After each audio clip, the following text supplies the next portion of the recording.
Hello and welcome to another chapter of Coraline by Neil Gaiman. Chapter 6. Coraline was woken by the mid-morning sun full on her face. For a moment she felt utterly dislocated. She did not know where she was. She was not entirely sure who she was. It is astonishing just how much of what we are can be tied to the beds we wake up in the morning, and it is astonishing how fragile that can be. Sometimes Coraline would forget who she was while she was daydreaming that she was exploring the Arctic or the Amazon rainforest or darkest Africa, and it was not until someone tapped her shoulder or said her name that Coraline would come back from 1,000,000 miles away with a start, and all in a fraction of a second have to remember who she was and what her name was, and that she was even there at all. Now there was sun on her face, and she was Coraline Jones. Yes, and then the green and pinkness of the room she was in, and the rustling of a large painted paper butterfly as it fluttered and beat its way about the ceiling, told her where she had woken up. She climbed out of the bed. She could not wear her pajamas, dressing gown, and slippers during the day, she decided, even if it meant wearing the other Coraline's clothes. Was there an other Coraline? No, she realized. There wasn't. There was just her. There were no regular clothes in the cupboard, though. They were more like dressing-up clothes, or she thought, the kind of clothes she would love to have hanging in her own wardrobe at home. There was a raggedy witch costume, a patched scarecrow costume, a future warrior costume, and little digital lights in it that glittered and blinked, a slinky evening dress all covered in feathers and mirrors.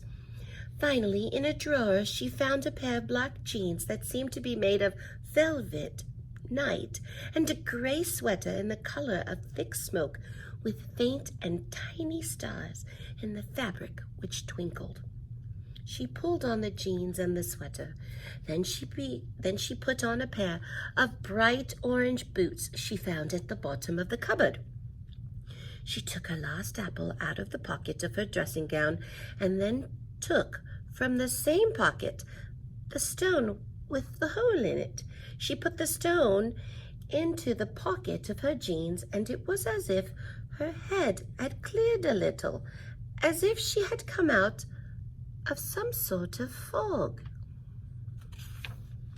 She went in the kitchen, but it was deserted. Still, she was sure that there was someone in the flat.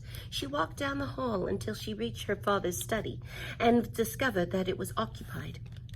"Where's the other mother?" she asked the other father. He was sitting in the study at the desk, which looked just like her father's, but he was not doing anything at all, not even reading gardening catalogs as her own father did when he was only pretending to be working. "Out," he told her, "fixing the doors. There are some vermin problems." He seemed pleased to have somebody to talk to. "The rats, you mean?" "No, the rats are our friends. This is the other kind. Big black fellow with his tail this high." "The cat, you mean?" "That's the one," said her other father. He looked less like her true father today. There was something slightly vague about his face, like bread dough that had begun to rise, smoothing out the bumps and cracks and depressions. "Really, I mustn't talk to you when she's not here," he said. "But don't you worry, she won't be gone often. I shall demonstrate our tender hospitality to you, such that you will not even think about ever going back." He closed his mouth, folded his hands in his lap. "So what am I to do now?" asked Coraline. The other father pointed to his lips. Silence. "If you won't even talk to me," said Coraline, "I am going exploring." "No point," said the other father. "There isn't anywhere but here. This is all she made. The house, the grounds, the people in the house. She made it and she waited." Then he looked embarrassed, and he put one finger to his lips again, as if he had said too much. Coraline walked out of his study. She went out into the drawing room, over to the old door, and pulled it, rattled, and shook it. No, it was locked fast, and the other mother had the key. She looked around the room. It was so familiar that what was made it feel it was so familiar that was what made it feel so truly strange. Everything was exactly the same as she remembered. There were all her grandmother's strange-smelling furniture. There was the painting of the bowl of fruit, a bunch of grapes, 2 plums, a peach, and an apple hanging on the wall. There was the low wooden table with the lion's feet, and the empty fireplace, which seemed to suck heat from the room. But there was something else, something she did not remember seeing before, a bowl of glass up on the mantelpiece. She went over to the fireplace, went up on tiptoes, and lifted it down. It was a snow globe with 2 little people in it. Coraline shook it and set the snow flying, white snow that glittered as it tumbled through the water. Then she put the snow globe back on the mantelpiece and carried on looking for her true parents for a way out. She went out to the flat, past the flashing lights door, behind which the other Mrs. Spink and Forcible performed their show forever, and she set off into the woods. Where Coraline came from, once you were through the patch of trees, you saw nothing but the meadow and the old tennis court. In this place, the woods went on further. The trees becoming cruder and less tree-like the farther you went. Pretty soon they seemed very approximate, like the idea of trees, a grayish-brown trunk below, a greenish splodge of something that might have been leaves above. Coraline wondered if the other mother wasn't interested in trees, or if she hadn't bothered with this bit properly because nobody was expected to come out this far.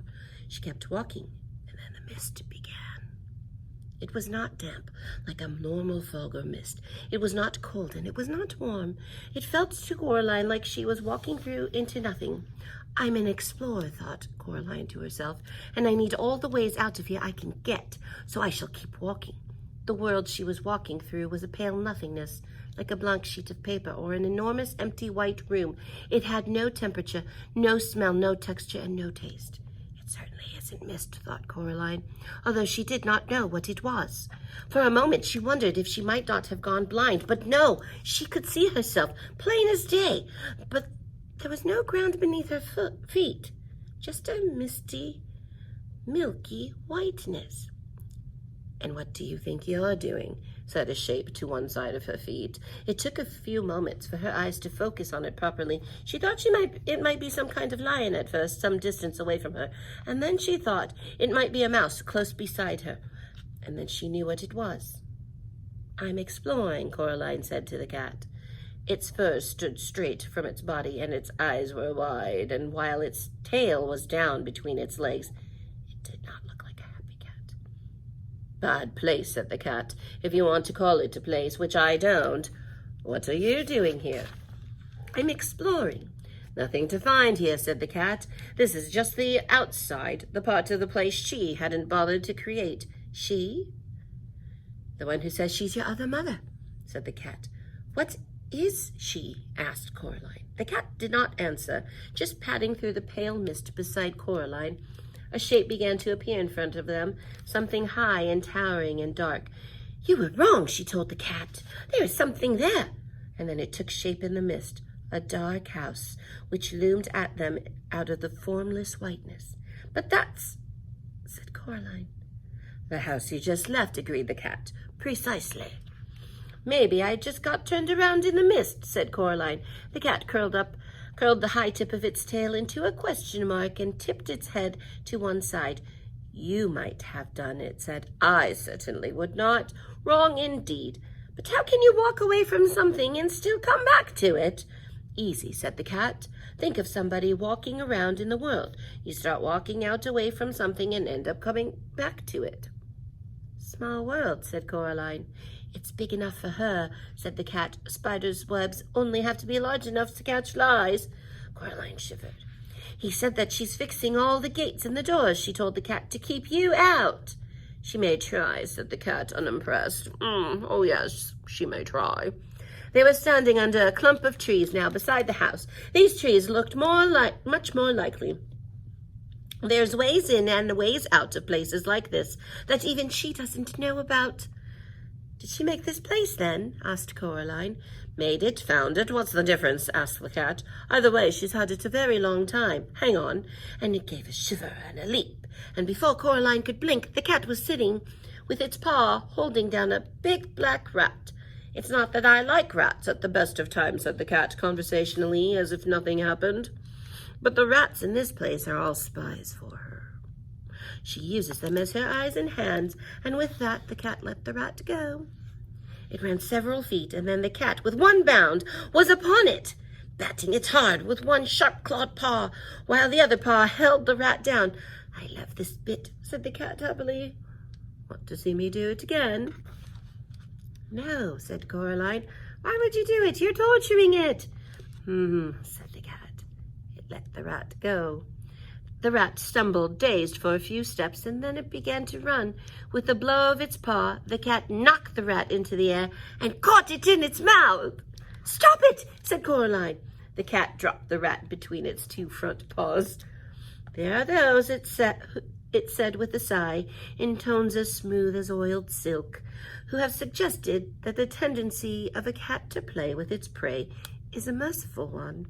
After all, it permits the occasional funny little running snack to escape from time to time. How often does your dinner get to escape? Then it picked the rat up in its mouth and carried it off into the woods behind a tree. Coraline backed into the house. All was quiet and empty and deserted. Even her footsteps on the carpeted floor seemed loud. Dust motes hung in a beam of sunlight. At the far end of the hall was a mirror. She could see herself walking toward the mirror, looking, reflected, a little braver than she actually felt. There was nothing else there in the mirror, just her in the corridor. A hand touched her shoulder, and she looked up. The other mother stared down at Coraline with big black button eyes. Coraline, my darling, she said, I thought we could play some games together this morning. Now you're back from your walk. Hopscotch, Happy Families, Monopoly. You weren't in the mirror, said Coraline. The other mother smiled. Mirrors, she said, are never to be trusted. Now what game shall we play? Coraline shook her head. I don't want to play with you, she said. I want to go home and be with my real parents. I want you to let them go, to let us all go. The other mother shook her head very slowly. Sharper than a serpent's tooth, she said, is a daughter's ingratitude. Still, the proudest spirit can be broken with love. And her long white fingers waggled and caressed the air. I have no plans to love you, said Coraline. No matter what, you can't make me love you. Let's talk about it, said the other mother, and she turned and walked into the lounge. Coraline followed her. The other mother sat down on the big sofa. She picked up a shopping bag from beside the sofa and took out a white rustling paper bag from inside it. She extended the hand with it to Coraline. Would you like one? She asked politely.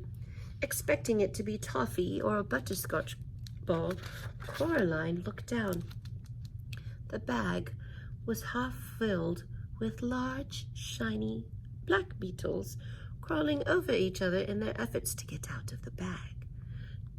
No, said Coraline, I don't want one. Suit yourself, said her other mother. She carefully picked out a particularly large and black beetle, pulled off its legs, which she dropped neatly into a big glass ashtray on the small table beside the sofa, and popped the beetle in her mouth. She crunched it happily. Yum, she said, and took another. You're sick, said Coraline. Sick and evil and weird. Is that any way to talk to your mother? Her other mother asked, with her mouth full of black beetles. You want my mother, said Coraline.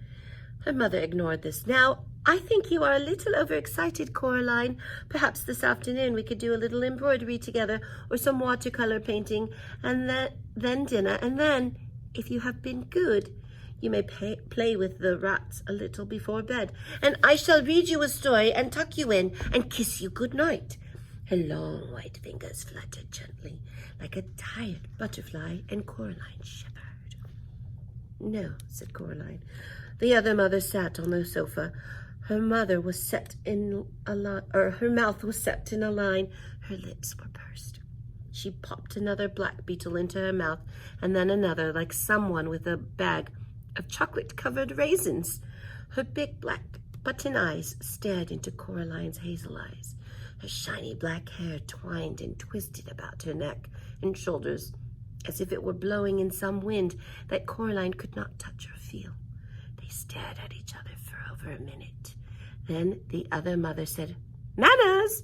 She folded the white paper bag carefully so no black beetles could escape, and she placed it back in the shopping bag. Then she stood up and up and up. She seemed taller than Coraline remembered. She reached into her apron pocket and pulled out first the black door key, which she frowned and tossed into her shopping bag, then a tiny silver-colored key. She held it up triumphantly. "There we are," she said. "This is for you, Coraline, for your own good, because I love you, to teach you manners. Manners maketh man, after all." She pulled Coraline back into the hallway and advanced upon the mirror at the end of the hall. She pushed the tiny key into the fabric of the mirror, and she twisted it. It opened like a door, revealing a dark space behind it. "You may come out when you've learned some manners," said the other mother, "and when you're ready to be a loving daughter." She picked Coraline up and pushed her into the dim space behind the mirror. A fragment of beetle was sticking to her lower lip, and there was no expression at all in her black button eyes. Then she swung the mirror door closed and left Coraline in.